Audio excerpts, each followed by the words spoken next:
ትንቢተ ዮናስ ምዕራፍ 1 የእግዚአብሔርም ቃል ወደ አማቴ ልጅ ወደ ዮናስ እንዲህ ሲል መጣ።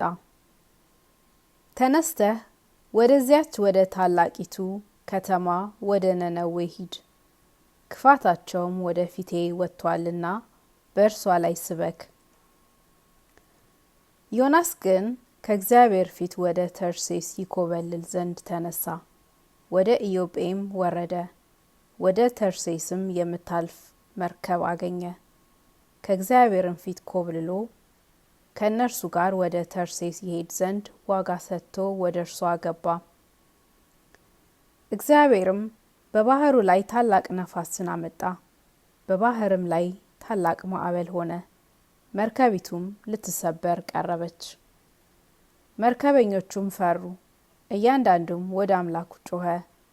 መርከቢቱም እንድትቀልላቸው በውስጧ የነበረውን ዕቃ ወደ ባህር ጣሉት። ዮናስ ግን ወደ መርከቡ ውስጠኛው ክፍል ወርዶ ነበር፣ በከባድ እንቅልፍም ተኝቶ ነበር። የመርከቡም አለቃ ወደ እርሱ ቀርቦ ምነው ተኝተሃል?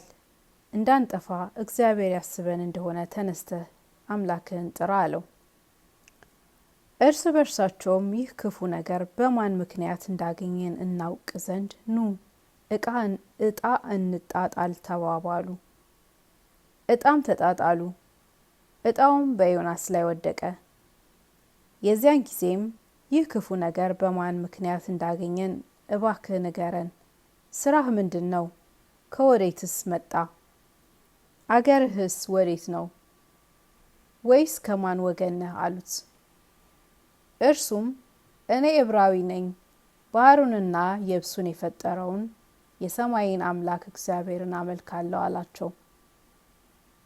እነዚያም ሰዎች ከእግዚአብሔር ፊት እንደ ኮበለለ እርሱ ስለነገራቸው አውቀዋልና እጅግ ፈርተው ይህ ያደረከው ምንድን ነው? አሉት። ባህሩንም ሞገዱ አጥብቆ ያናውጠው ነበርና ባህሩ ከኛ ዘንድ ጸጥ እንዲል ምን እናድርግብህ? አሉት። እርሱም ይህ ታላቅ ማዕበል በእኔ ምክንያት እንዳገኛችሁ አውቃለሁና አንስታችሁ ወደ ባህር ጣሉኝ፣ ባህሩም ጸጥ ይልላችኋል አላቸው። ሰዎቹ ግን ወደ ምድሩ ሊመለሱ አጥብቀው ቀዘፉ።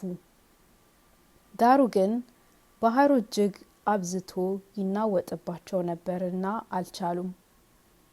ስለዚህ ወደ እግዚአብሔር ጮኸው፣ አቤቱ እንደ ወደድህ አድርገናልና እንለምንሃለን።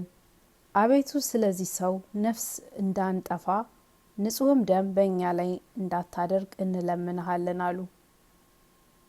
ዮናስንም ወስደው ወደ ባህሩ ጣሉት። ባህሩም ከመናወጡ ጸጥ አለ። ሰዎቹም እግዚአብሔርን እጅግ ፈሩ፣ ለእግዚአብሔርም መስዋዕትን አቀረቡ፣ ስለትንም ተሳሉ።